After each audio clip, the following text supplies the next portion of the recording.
Ni matumaini yangu na ya Watanzania kuwa mapendekezo yaliyomo katika ripoti hizi ambayo yamekwenda kwenye maeneo ya kisera, kisheria, kiuchumi na kijamii ambayo serikali tumeshayapokea, tutakwenda kuyafanyia kazi, yatatuongoza katika kupata namna bora ya kushughulikia swala hili muhimu kwa maslahi ya wananchi na taifa kwa ujumla.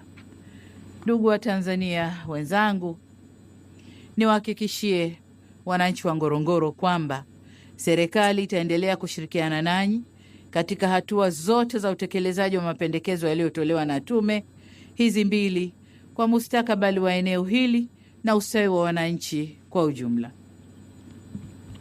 Kwa ujumla niseme kwamba serikali imepokea mapendekezo yaliyowasilishwa na tume, tutayafanyia kazi ipasavyo.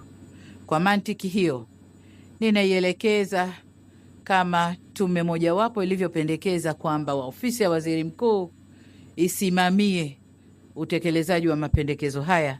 Sanami nimwelekeze katibu mkuu kiongozi pamoja na waziri mkuu kuratibu utekelezaji wa mapendekezo haya na kuhakikisha kwamba yale yote rasilimali zinazotakiwa kwenye utekelezaji wa mapendekezo haya zinapatikana.